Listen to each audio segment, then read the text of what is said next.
Yes, 24 minutes moving up to the 7 o'clock hour. And by all means, in case you don't know, I'll tell you the 28th meeting of the Conference of the Parties, COP28, is taking place in Dubai.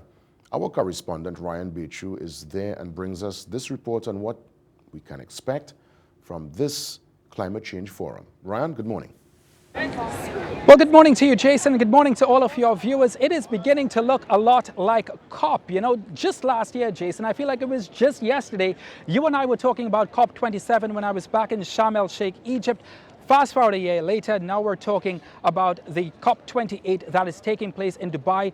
The conference officially got underway in Dubai this morning, and a lot to talk about already. A call to arms for all nations from the UNFCCC Executive Secretary, Mr. Simon Steele, this morning. He says that nations must agree to triple renewable energy this decade and double energy efficiency. He also says COP28 must show a clear agreement to leave fossil fuel energy behind and its dependency behind.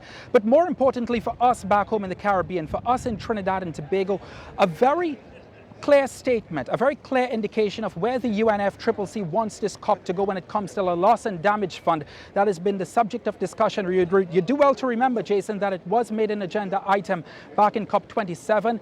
Now it is hoped that it will be operationalized at this COP, the COP28. And Mr. Steele said developing nations who did least to cause the climate crisis have been starved of climate justice and resilience for far too long. He went further in saying last year's COP in Egypt delivered an historic loss and damage fund.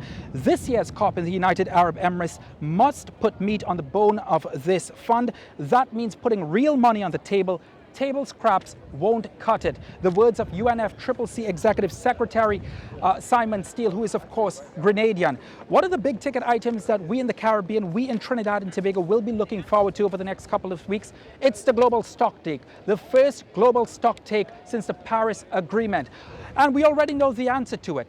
The world is way off course when it comes to meeting its climate targets. It's almost, Jason, like you've written an exam and without even getting the results, you already know that you've done terrible in the exam. So you've already started planning on how you're going to repeat the exam and how you're going to do better the next time around in the exam. That's what the global stock take will already show. It's no secret that the world is off course.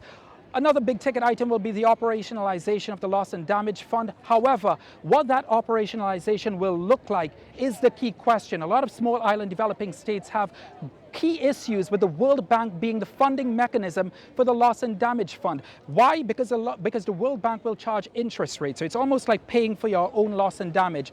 Also, there's climate mitigation, there's just transition, the global goal and adaptation. All of these topics we will be looking forward to over the next 2 weeks to see where the cursor moves when it comes to world leaders pushing negotiations along. So it's going to be another hectic 2 weeks, 1 year on from Sharm el-Sheikh. I'm so happy to be in your company once again, Jason, for COP28, and I look forward to conversing with you over the next 2 weeks for the most important climate meeting in the history of our planet. Hey, Ryan, as always, a sincere thanks. It looks so busy out there, and Ryan, very professional, always on point, and he will bring us in real time what's happening and the developments out of COP28.